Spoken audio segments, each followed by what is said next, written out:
Hello, everyone, and welcome to the StreamKick Podcast. We have a very special episode tonight. I'm actually joined. It's a duo tonight instead of I don't know what you call it, a quadro. Quad. A quad. It's a duo tonight. It's just me and RoboKast. I say just, but this is a special episode because for those of you that have listened to us since we kicked off the show, you know that Robo has done a really fantastic job on YouTube.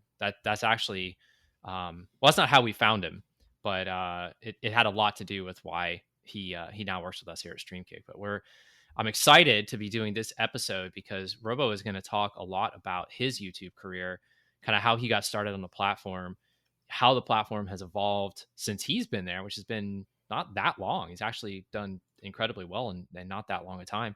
And talk a little bit about like what the streaming side is like. And we've seen, especially with what happened with Mixer, there's a lot of streamers that are looking to transition, looking at new platforms, maybe even reconsidering their content strategy entirely, now that they've had their platform essentially pulled out from under them. And so we thought this would be really timely. Have Robo come in and just spend some time and talk with him and learn kind of all about the YouTube environment. I know I've learned a ton by working with him just over the last few months on how YouTube works. And I mean, as a user, I felt really confident in how I use the platform. But as talking to someone who actually uses it from the content creator standpoint, there's just so much more to it. And it really is a pretty awesome platform. So, Robo, how's it going, man? Pretty good. I'm so glad to be a guest on the show today. Thanks for reaching out to me. Really means a lot that I could be on here. It was an easy ask, right? Yeah. It was not hard. Yeah, not hard at all. Yeah, now you can kind of kick back a little bit. You don't have to worry about contributing to the news. You are the news. It's a lot easier to talk about. I guess. Cool, man. So let's go ahead and dive right into it. I could try to tell your story a little bit, but I think it's going to be so much better if it came straight from you. But let's give everybody some context first, and talk about how you initially got involved in YouTube. Kind of what was life like for you pre-YouTube, and what was like that catalyst that got you interested in the platform. Yeah. So my story is probably a little different than a lot of people's, but at the same time, it's also not. So I'll clarify on that in a second. But basically, I was actually 14 when I started making content. I was 12 actually, but when I started this channel, I was 14. So when I was 12, I raced RC cars as a hobby. And I was like, I'm going to film it with my iPhone 4. And I'm going to upload some stuff onto YouTube of me driving around with my RC cars. Racked up a ton of views, probably like 30 overall on my whole channel. Very bad content, but it's probably my first introduction into like using YouTube as a platform. Ironically, that channel was named Mr. Beast 57. So, man, yeah, that was before Mr. Beast was popular too. Yeah, Mr. Beast. I didn't even heard of this guy until like when I saw one of his stories, and I'm like, where did this dude come from? And next thing you know, he popped out of nowhere. Yeah, it was crazy. Yeah. I think he actually stole the name from me. He saw my RC car videos and he was like, you know what? This guy has a great YouTube name. I'm going to steal it. So all the millions that he now gives away, he came from pro RC car racing. It was literally all me. You heard it here first. Yeah, but we're not reporting the news. We're breaking the news. Yeah, we're breaking the news here. But yeah, that was my first introduction to the platform. But I didn't really take it seriously. I did it for fun. But my actual YouTube journey with where I'm at now starts more so a little bit later. I hosted a Minecraft server, and it was a lot of fun. We played Minecraft with some friends and got some random people to join. And eventually I decided to start making a series on that Minecraft server. So I was just like, I'm going to show off my server on YouTube. And that's kind of what I started with. Were you still doing the RC car thing at this time, or? No, so the RC car thing was kind of unrelated. That was just kind of like my experimenting. And then I decided to make this channel to do the Minecraft videos on. Got it. But believe it or not, at the time, I had another great, unique name. I branched out with the brand and named it Chaotic Beast 57. So, nice. Yeah, top quality names. Eventually, I would change to RoboKast, but yeah, pretty angsty back then, huh? Yeah, I know. I was wild out there with the branding. But yeah, so I made these Minecraft videos for quite a while. It grew a little bit. I advertised myself while playing Minecraft. Like I would join people's servers and Just shout a out my little more name. context. Like, when was this? Like, what year was this? You know? Yeah, I believe this was in 2013. Oh, 2013 okay. or 2014. All right. So this was, I mean, in internet years, it's basically like the dinosaurs still were on the earth at Yeah, this point. pretty much. I mean, Vine was still a thing, so, Okay. Good um context. All right. Carry on. yeah, so I made these videos, they weren't good or anything. I kinda just played around, like, I made some Minecraft, I played some Call of Duty, I made some cringe montages, and, you know, at this point, I was up to almost 100 subscribers, which is still pretty good. You know, today, 100 subscribers is a lot harder to get than it was in 2014. Um, so I did that, and I'd say that the real growth started on my channel when I started playing a game called Unturned in around 2016. This is a very small survival game. It had a major gap to be filled with content. There was probably 3 or 4 content creators who made content about this game, and Unturned had, you know, 25 to 40,000 concurrent players on at a time. So there was a huge hole to be filled. Luckily, I found it. I started making like a mix of gameplay content, tutorials, like tips and tricks, like everything related to this game. And that's how I reached my first 100,000 subscribers, which is pretty cool. So from So there, who was kind of big at this point? Like, was PewDiePie already like huge, oh or yeah, had that? it wasn't that long ago, but PewDiePie, oh, the Syndicate project. That guy was like off the charts at the time. I kind of skipped this step, but he was one of the reasons that I started the Minecraft server and Yeah. started making the Minecraft content. I totally forgot about that. But him, Captain Sparkles, like all these other big Minecraft YouTubers were ginormous at the time. This is like the peak of Minecraft when I first started. And I think that's also is what helped me to grow a little bit. And I think I'll probably jump a little bit ahead here, but I think Minecraft is still like probably one of the top like gaming content subject pieces on YouTube, right? Yeah. So for a while, it actually fell off. Like all these Minecraft YouTubers died off. Like their channels just kind of died. And then I think it was like 2017, 2018, Minecraft really took off again. Hmm. And those channels revived as if nothing was missing. It's amazing. It's so weird how that stuff works. I know. Okay. Anyway, back to your story. So you switched to Minecraft, and that's when things started to take off. Well, I started on Minecraft, grew a little bit, and then transitioned that into a game called Unturned. Got it. And then, you know, I did that, got up to about 100K playing that game, expanded into some other things like Gary's Mod, stuff like that. Just a lot of like role playing games. And then I started to realize that I was like kind of peaking. Like I wasn't growing very much. My subscribers were kind of losing interest in what I was doing. I was getting burnt out. And then that's when I switched to the type of content I do now, which is like gaming essays, if you want to call them that, video essays. That's what a lot of people call them. And that's when I really took off. Um, in that span of time, I went from 100,000 to 350,000 in a little less than 2 years. That's crazy, man. I'm actually looking at Unturned right now because I remember, now that you mentioned, I remember you talking about this game, and this looks like, it looks like a low poly Rust essentially. Yeah, it's kind of like a mix of like I guess you could say Rust with like Roblox style graphics if you wanna put it Yeah. that way. Um, but it's a great So game. it looks cool. It's actually, it's got amazing reviews on Steam. It's like 388,000 reviews, very positive. That's, which is pretty hard to do. That's great. So were there like a lot of people on YouTube at the time making Unturned content, or did you, because that, you sound, it sounds like that was kind of when you started to ramp up. You got your first 100K. Yeah. There was a decent amount of people. Like there's a few big ones, like a guy named Me Like Big Boom. I'm friends with him. His name's Tyler. And he was one of the biggest content creators for Unturned at the time. And then, you know, there's a few other smaller ones. But even Tyler at that time was at like I think 200K or maybe 100K. So like the biggest Unturned YouTuber was still considerably small in YouTube terms. Now, were you choosing the content that you were choosing to create at that time?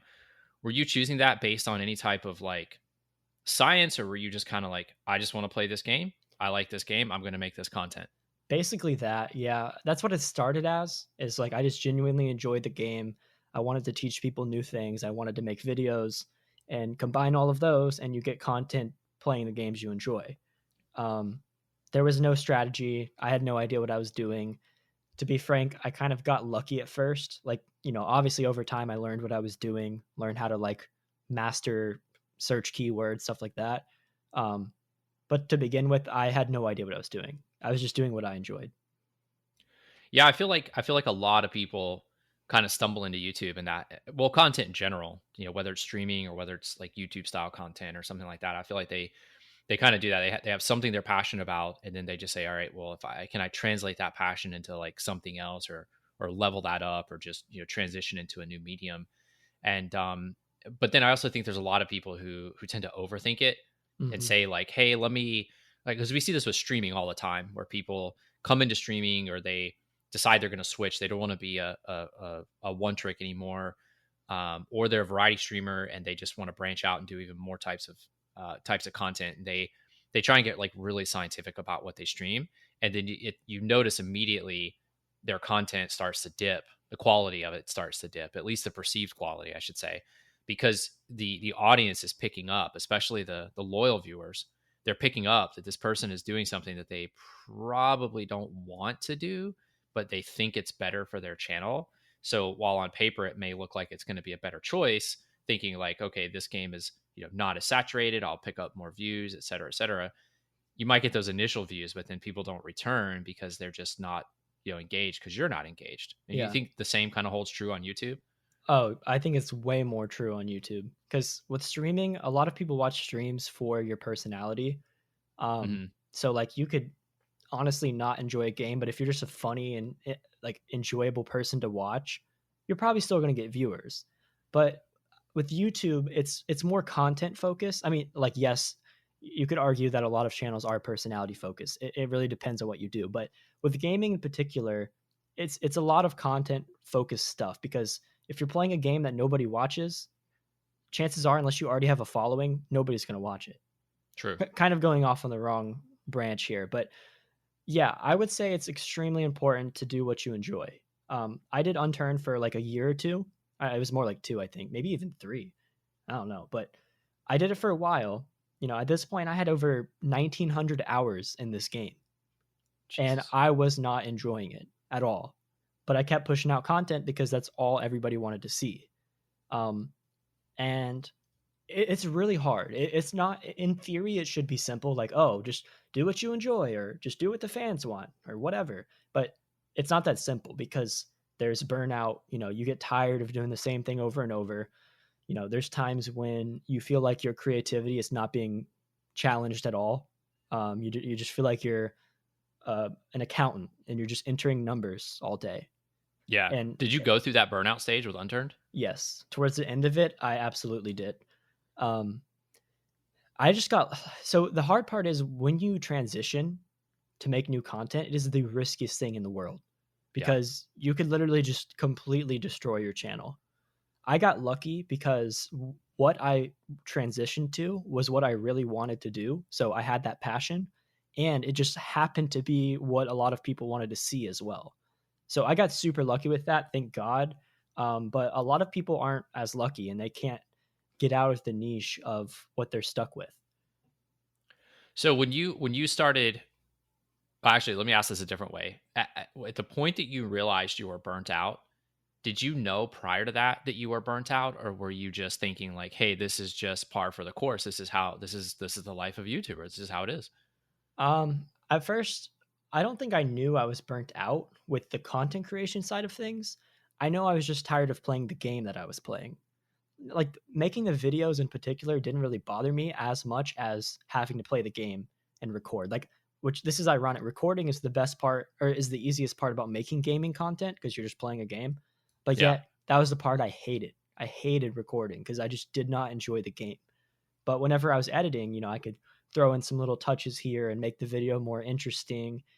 And I was fine with that. Yeah. Um, but the burnout really started to hit the more I had to record and the more I was like, oh, man, this kind of sucks. Like, not looking forward to this.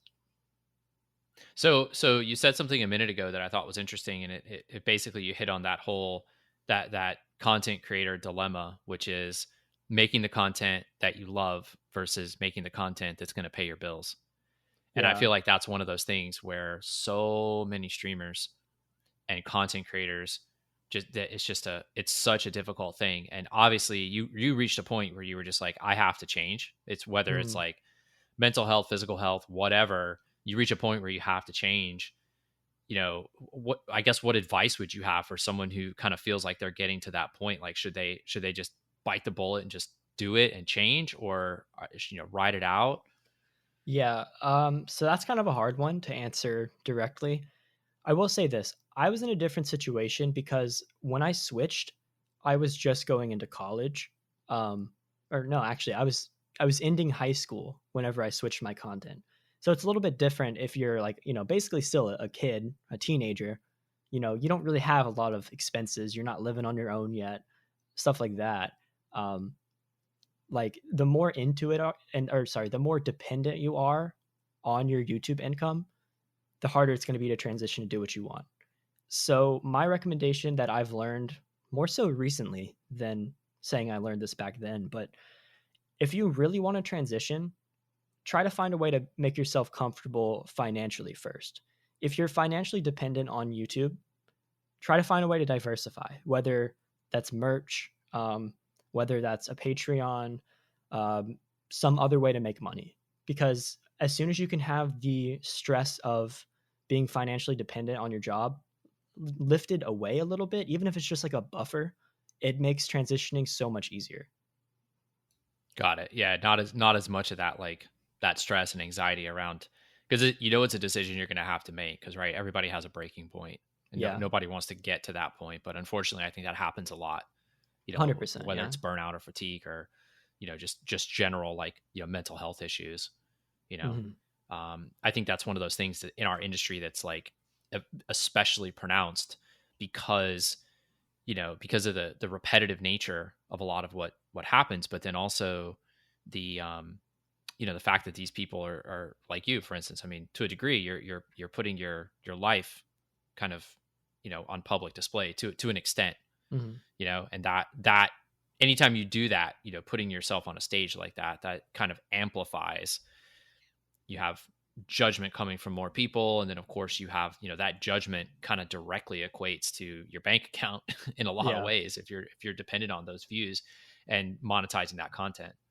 um so I think that's good, and I think it's good that you can look back on that and see that you were able to clear that, because similarly, a lot of content creators see that problem or feel that problem and don't know if there's like a light at the end of the tunnel, if you know what I mean. They're kind of like, is this should I just stop? Is Yeah. this it? Am I done? Like, what can I do? And absolutely, there are options. It doesn't mean that you have to continue. Sometimes, can you hear that thunder? Yeah, I That is do hear really that. loud. Welcome to Florida. It's Yeah, right. sunshine I was today like, where it's never sunny. it just came out of nowhere. Welcome to the show, Thunder. Um, but anyway, the Thunder fucked up my train of thought. So I want to transition into something else, and that has to do with relationships within the YouTube community. Mhm. It's such a huge thing in streaming. Everyone always talks about networking and how important that is. And bottom line is, networking is important in anything that you do. It just is, right? It's not a streaming thing. It's not a, if you're a plumber, you still need to network. There's Yeah. every career path has some networking involved in it. But I think it's especially interesting on YouTube, because it's such a diverse group, but it's very obvious what everyone's into. Yeah. It's like people are making videos about the things they like. So it's kind of like you've got somebody that's into everything in this community, and they're not that hard to find. So how did that work for you, getting networked within the YouTube community? Because you're not doing live content, right? You don't stream. So how was that like for a YouTuber? Well, I mean, it really depends on what you do.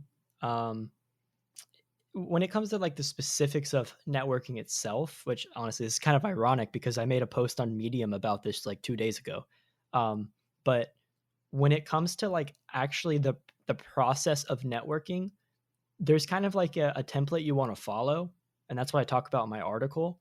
Um, but at the same time, you got to form real connections. You know what I mean? You don't want to just network to network. Like if you're just networking because you want to like get your following out there, it's not going to work as well because a lot of the times people can tell that it's not genuine. Like, if you're just commenting on every channel's videos and you're like, "Oh wow, great content, loved it," and you didn't even watch their content, You're basically a bot at that point. you're literally, yeah, you're a bot. There's no point in doing that. But if you genuinely network and like form lasting connections, it's extremely beneficial. Like I would definitely say a quality over quantity approach when it comes to networking, with YouTube at least. And again, there may be other ways to do this, but this is what's worked for me. So what I did is a lot of my networking happened naturally just because of what I was doing.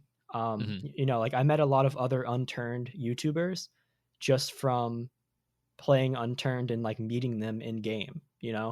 Um, I would say it was a lot harder for me to network once I changed my content to like the video essays because that's a very I guess you could say isolating activity when you're Yeah. writing a script in your room by yourself. You're Yeah, it's recording more like being a footage. documentarian at that point than like Yeah, playing a game. like think of it this way: when you're playing a game, you're like a director, right? You're directing the film. You're interacting with everyone. You're recording the content yourself, and you're in the content. But whenever you're making like something like me, like a documentary or a video essay, you're more or less the cameraman and the editor.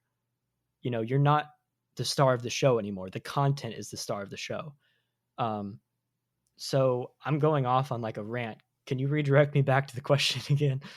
Yeah, so the question had, but before that though, I think what you just said though is important. I haven't heard anyone use that analogy before. I think that's really good. I think like the whole notion of like you're playing a game, whether it's pre-recorded video content like on demand like YouTube, or whether it's streaming, you're a director in a lot of ways, right? If it's streaming, you're kind of directing yourself. And I guess you could say the same with YouTube too, but I mean, streaming is a little bit different. But I've never heard anyone use that analogy before, and I think that's a really helpful analogy for a lot of people, is to kind of think of it from the standpoint of like, all right, if I was making a film, what is my role here? And it's like, yeah, you are the director. Like the buck stops with you. You kind of run the show. Yeah, Um, so I think that's worth pointing out. But we were on the subject of networking, right. and you were talking about how doing it in unturned was significantly, I don't want to say easier, but I guess easier for you because you just found other YouTubers. But then when you switched into the more of the like video essay kind of thing, it's like, okay, now it's just the Robo show. Like it's just Yeah, you and your content. right. So if it stems down to trying to network as a YouTuber, like I said, there's not really a streamlined process, but the one I wrote in my article the other day was something that you could turn into a streamlined process. I'm not going to read the whole article, but the gist is you got to find people who make similar content to you or people who could somehow provide value to your content, not value to you. You don't want to be like, oh, wow, that guy has 1 million subscribers, but he makes the most trash content on planet Earth. I want to go connect with him. No, don't do that. You're going to get a bunch of inactive subscribers or you're just going to look like you're chasing clout, right? What you want to do is you want to find people who either directly contribute to your content based on the type of content you make. So, say I'm making video essays, I'm going to find another guy who also makes video essays. I want to reach out with him and talk to him and learn more about what he does specifically. Or you can go the complete opposite approach and find people's content who's different from yours, but complements yours. So, let's say you're a tech YouTuber, you go and find an engineering YouTuber who could then like you could talk to him, learn more about the technical side of things, and then maybe have him collab in your video where he talks about how I don't know he built an alternative to this product or something that can complement your story and complement your content. And then if you look for people like that, you'll build a lot stronger of connections than just finding people who are completely different than you and can provide no value to what you do. So let's flip the roles here for just a minute. Have you ever had anyone on YouTube kind of reach out to you in whether it was like sincere networking or just like they were just trying to leech, and kind of how did you handle that? Yeah, so I started out my article the other day with this. and I think it's a great comment for here. YouTube is social media, but if you aren't careful, it could turn into anti-social media. If you become so focused on your content, you're just going to become a hermit. You're just going to sit at your computer all day and edit. And that's kind of what happened to me throughout a time, but we'll get into that at some other point. But I actually haven't had a lot of people reach out to me who want to collab. I believe I've had like one or two creators reach out to me in the last year. And I would say that's because of the fact that I became a hermit. Like I'm so in my little bubble that people weren't even reaching out to me. So it's like a snowball effect.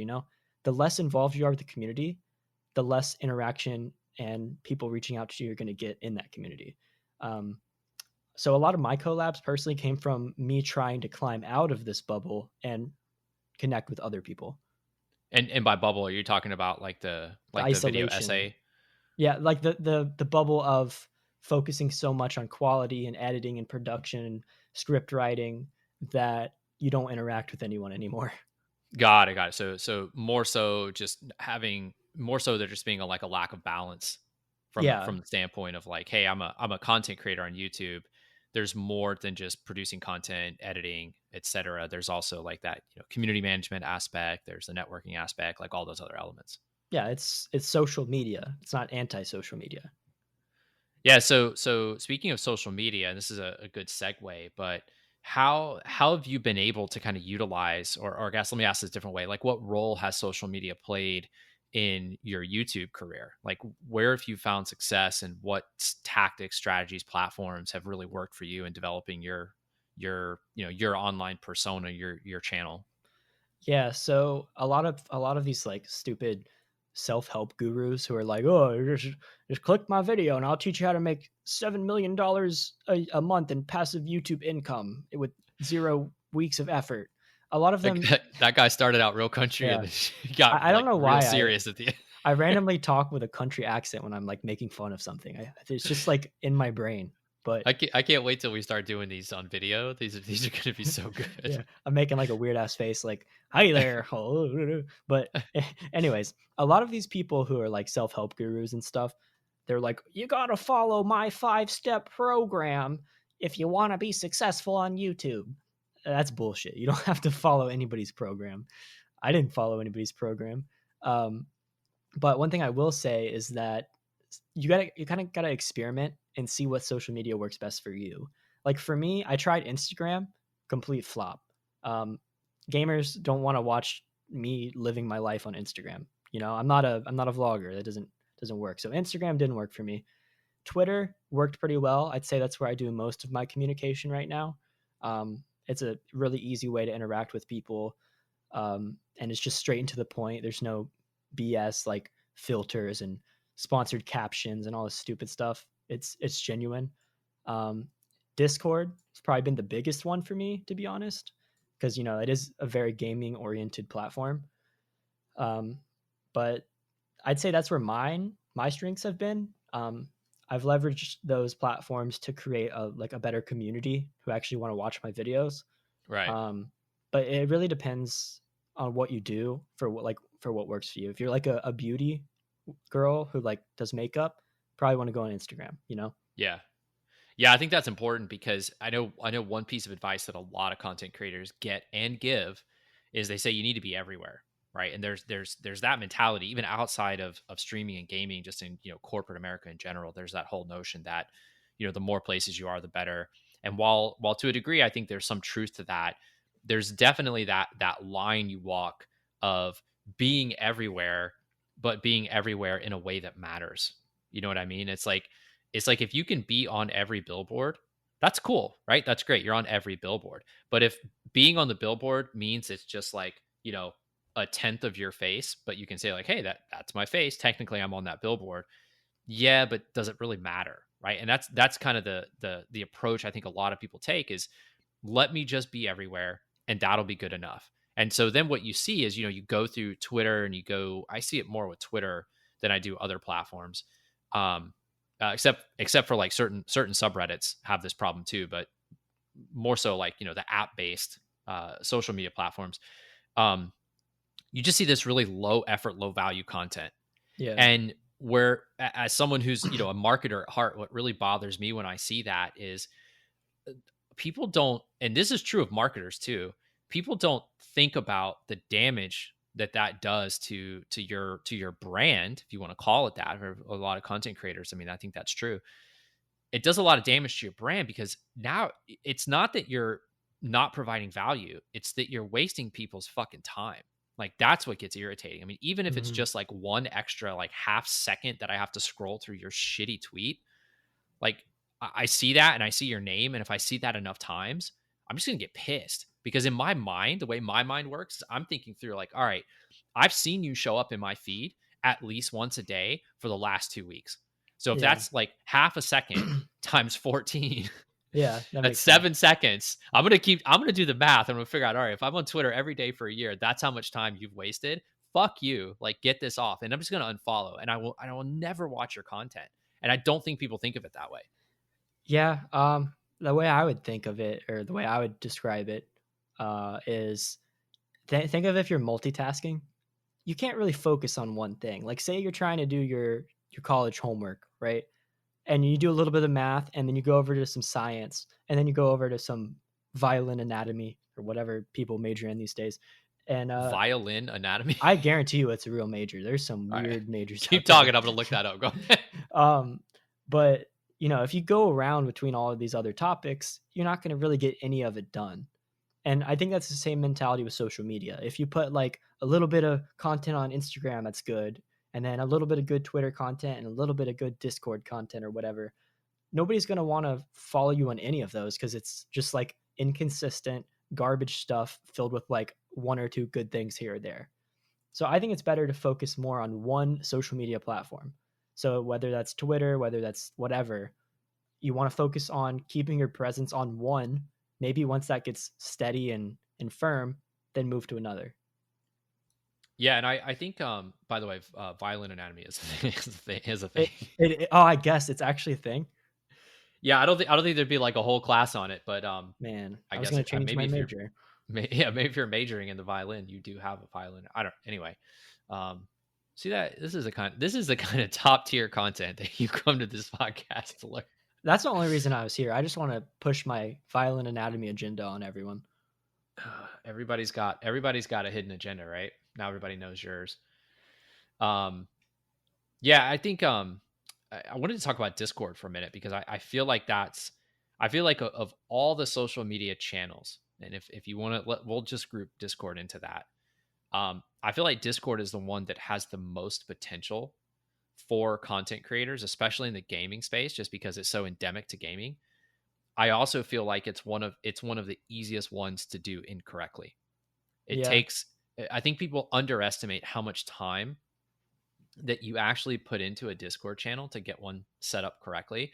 I mean, I know, just the other day we were talking about that. We were talking about, specifically like, what's the anatomy of a good Discord channel? How do you set it up and maintain it and keep your community engaged and all these other things. And you've had some thoughts on that because you've done a great job with yours. But I think it'd be great to share some of that too, because I know that is one of those areas where it's like everyone tells you like, oh, you got to have Discord, you got to have Discord. And then, people get it and they don't know what to do with it. yeah. Um, Honestly, I will say this, Camper. I'm no Discord expert. I've failed a lot of times on Discord. I'm still learning quite a bit, so I'm not going to go out here and act like I know everything. Even so I have two Discords, right? I have my RoboKast Discord for my channel, and then I have my Minecraft server Discord. So like I have a Minecraft server that I run kind of outside of my personal community. Like, a lot of my community members are there, but I'm doing a lot of like external advertising and trying to make it like separate from my channel. Um and that Discord is popping. It's going very well. I have like 1700 members, like 200 plus people who are like opted in to receive every notification I ever post, tons of discussion every day, stuff like that. Um, but my personal Discord is lacking quite a bit. And that's because I feel like I don't know its place. I don't really know what to use it for. Um, which will lead me to this. One thing I can say is don't if you're a gamer and you're a YouTuber, don't make a Discord for like fans. I mean, like, yeah, it could be targeted towards your fans, but if it feels like a place where all you talk about are your videos, you ping everyone, you're like, oh man, guess what? New video. And you expect everybody to just freak out and start talking about it like you're Quentin Tarantino and you're releasing a new movie. It's just not going to happen. True. Um, Yep. yeah, you want more value other than that, whether that's like hosting tournaments, hosting community like gaming servers, events, or whatever. Um, and that's one thing that Castcraft, my server, has done well. Like, we're hosting a movie night this Friday. We do giveaways, stuff like that. So again, don't really know the answer, but whoever's listening to this can take whatever they want out of that information and provide it or apply it. Sorry. Yeah, I think what you hit on that's important is kind of the macro theme, which is, Discord is a community platform. It's not a content showcasing platform. It has content integration capabilities that are there to assist and enhance and augment community engagement. Hmm. So to your point about, hey, don't set up your Discord channel as like a promotional vehicle, right? Set it up as a community such that your fans can pop in, interact with each other, swap stories, share clips, do whatever it is that they do, and you as the content creator happen to be like that sort of like unifying element that everything sort of coalesces around, because that's why people are there. It's kind of like the hub of the community, so to speak, as the content creator. But it's not about you just pumping content into that Yeah. server, into that community. I've made that mistake countless times. I've gone through, like I said, like 3 or 4 different Discord servers, and Yeah. they keep dying because I forget that it's a community in and of itself, and I look at it as my community. Like, Yeah. oh, everybody's here for me. They want to see my content. I'm the only value in this Discord, and if you use that mentality, it's not going to work. Uh, I was like that before. I'm not saying I was like, oh, you guys all suck, I'm the only value, but like, you get what I'm saying. I was only using it to post video announcements, uh, and it died. And I'm trying to Yeah. recover that now.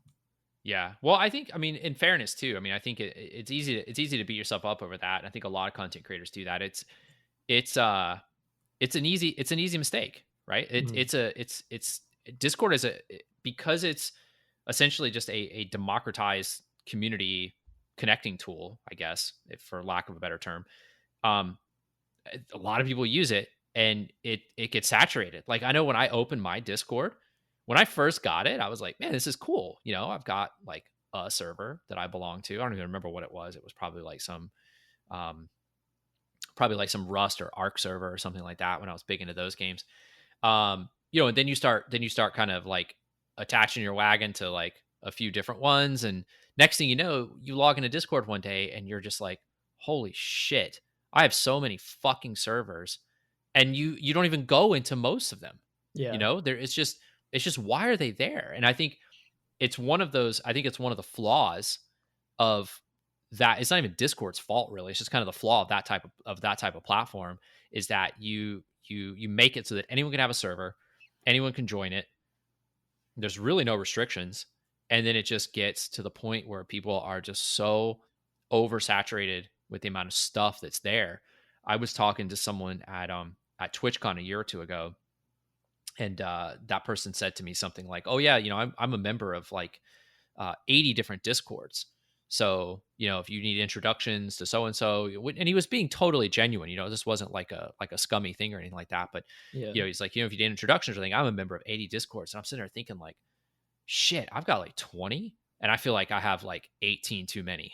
Yeah, dude. If you have And 80 Discords, you could not go through all of those like there's no regularly. way. I mean, I just can't see like, one, how much of that brings value to you. And I think it goes back to what I said before, where it's actually taking away. It's actually taking time from me and also not adding value. But then on the flip side, how much value can you bring? And you can't, because you're doing other things, right? Like, Yeah. I'm doing what I do. You're creating content. You know, everybody's doing something, right? So yeah, Discord's cool, but I do feel it's one of those tools where it's like you need to use it responsibly, and you need to kind of have a good, honest conversation with yourself before you say, I'm going all in on Discord. Yeah, and I would even say that you need a topic of discussion. You as a creator is not that's not the topic of discussion. People don't want to join your community to talk about you, right?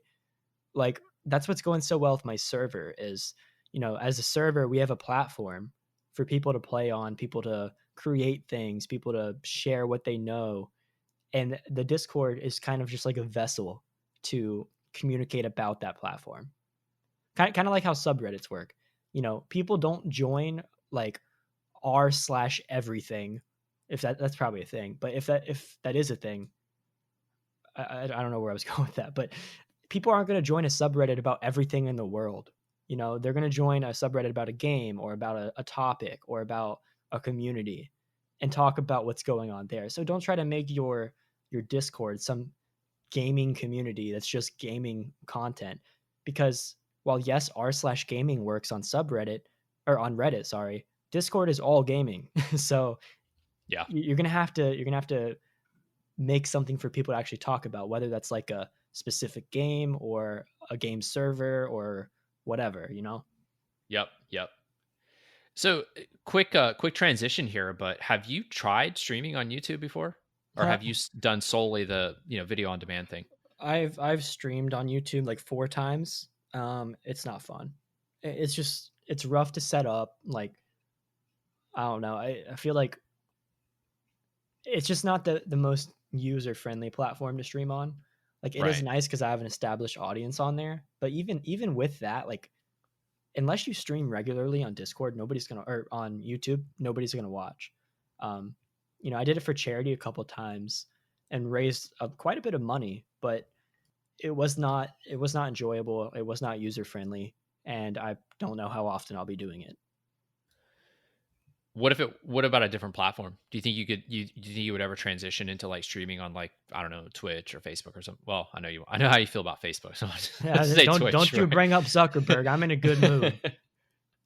Um, well, it's not that I don't like streaming. First of all, I'm not good at streaming. It's tiring, and I don't know what I'm doing. But I would like to stream. I've thought about it off and on for like a year. I just got to find the time to consistently start doing it. Practice and get better. Um, but yeah, I would totally stream on Twitch, and I'm honestly, like I said, thinking about it here soon. Yeah. What's got you thinking about it? What kind of has Um, planted that seed for you? Honestly, this could be a discussion in a whole nother episode of a podcast, but I'm going through this phase where I'm getting burnt out again on YouTube. Um, Hmm. so I'm actually, ironically, I'm transitioning slightly back into making gameplay content. Not fully. I'm not going like balls to the wall gaming only because I still enjoy what I do, but I'm cutting back before I get burnt out. Um, and since I'm getting back into gameplay, I was like, oh, I might as well, you know, record or stream my gameplay live and then record over it and edit it into a video afterwards, because then Sure. people could see the real experience and then people could see the edited experience. Do you think it's gonna have? I mean, but it's gonna be a different kind of. It's gonna change your content though, right? Because the footage that you're going to have, it's going to be footage when you were streaming, and that's not going to be the same you that's like playing the game, not streaming. You know what I mean? True, yeah, because I guess I would still be trying to entertain. Because like Yeah. that's one thing I like about what I've been doing lately is, instead of like live let's plays, where I spend 20 minutes just like recording myself playing the game, I'm genuinely playing the game with friends without recording. Well, I'm recording, but without putting on a show, without trying to be entertaining. And then what I do is afterwards, I go back and I record a voiceover to be like, and at this point we thought blah blah blah. And like I think it's a really cool way to do it. Yeah. But that's kind of what made me want to be like, oh, maybe if I just record the real experience and put it on Twitch, could be the best of both worlds. But you do have a point. Then I wouldn't be my Yeah. true self. Well, I'm not trying to talk you out of it. I think it's one of those things where, people who are considering changing their medium, think through like what the difference is. Hmm. How what you're accustomed to, or maybe even what you're good at, what you're not good at. I mean, I don't know, but kind of think that stuff through, because that's definitely going to kind of bleed through. And I True. think it's not to say that you can't blur those lines, which I think is important. Um, but I know just from consuming all the content that I do just around this industry, there's a lot of people who they think about like, okay, well, I stream, can I get this content on YouTube? And a lot of times I feel like they do, same mistake we talked about with social media and Discord and stuff, is they just kind of half-ass it. And they're like, okay, well, I streamed. Let me grab my VOD. Let me slap my VOD on YouTube. Okay, cool, go. Yeah. And that is not YouTube content. Yes, it's a video. That is not YouTube content. Montages and stuff like that. That is how you properly take that. But to just take a recorded stream, slap it on YouTube, and be like, viewers, Yeah. isn't gonna really, like, I think you're gonna be disappointed. Not you specifically, I just mean in general. So if someone were a streamer and they were transitioning to YouTube, what would your advice to them be? Yeah, that's actually is a really good point, and I think that stems down to what we talked about earlier with like fully commit on one social media and then expand. Um, I think the same kind of thing applies here, a little different but similar. Um, you know, if you're gonna stream, don't post your streams like exactly as they are on YouTube too. People watch your streams because they want to see you play a game live. It's lame to want to see somebody play a recording of playing a game live. Like that's stupid. If somebody wanted to do that, they would watch a let's play. And let's plays aren't 6 hours long like a stream would be. You know what I Exactly. mean? It's way different. So what works on one platform isn't going to work on another platform. Like if I try to vlog, oh, actually, it's a bad example because real life Twitch streaming is a thing now. But point is, Well, it is and it isn't, though. I I think mean, because wasn't there a guy who like got banned for like streaming himself peeing in a urinal or something at E3 last year? oh, you mean Dr. Disrespect? Was that him? Yeah, he didn't get banned for peeing in a urinal. He got banned for going into a Recording in a bathroom and bathroom. just recording other people pissing. And he was just like, "Oh, I didn't know you couldn't do that." It's like, really? You didn't know you couldn't bring a camera Dude, into I it? didn't know Okay. you could look over the thing on the side of the urinal with a camera on my head and Yeah. anyways. Uh-huh. Um so what I would say is don't try to do the same exact thing you do on Twitch. Try to do something that will provide people value on YouTube because watching a 6 hour live stream as a YouTube video is not of value. Well, you were getting ready to say the vlog thing, and then you corrected yourself, but I think you were actually right, because watching vlog content on YouTube is very different than watching an IRL stream on Twitch, because a lot of people who are used to watching vlog content on YouTube forget that the minute to minute in most people's lives is not that Yeah. interesting. It's really like that. You edit the clips together and you're like, holy shit, this person's life is incredible. But what you don't see in that 20-minute video is the everything but 20 minutes of that day that was just kind of like, everyone else's day-to-day kind of life and existence, which is what you get with to a degree with a live stream, that you Mhm. have to walk to get from place to place or drive from place to place, and Or that's not record always that yourself when you're interesting. in the bathroom. Yeah, like, yeah, what happens when you're live streaming? You have to go in the bathroom. What do you do? um if you're certain people, you just take the camera in there with you and hope for the best. Just vlog. Explain your experience to everyone watching. Yeah. Yeah, just stick the mic and camera in someone's face. What's How do you up, feel about guys? me? I'm on the toilet. Imagine you're sitting in the stall next to that person. You're just like, Dude, what is this for real? I feel like influencers are gonna be like that in like a year or two. It's probably already happening. There's just, you used to see the microphone just come under the thing. Like, Hey, hey, stall neighbor, how is your day going? content. Content. Yeah.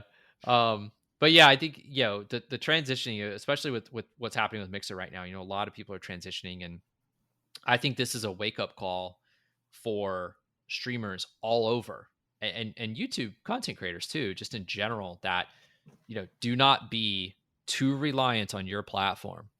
There needs to be some type of diversification, whether it's social media or maybe something even more robust than that, like a YouTube or like a Twitch or something along those lines. But um to this is a kind of great way to bring a lot of the points we've talked about so far kind of together, which is you don't need to be everywhere, but you do need to be in the right places. And you kind of need to have a strategy going into it. Winging it can be interesting, fun, and even entertaining, but long-term strategy, there needs to be some planning and some thought that goes into that process. But um I want to talk about just content creation. Someone who's like fresh into it, right? Forget streaming or anything else. They're just like, like me. I don't stream. I don't create YouTube videos or anything. But let's say tomorrow I came to you. I was like, hey man, I kind of want to start making videos. Do you feel like YouTube is still a good place to do that?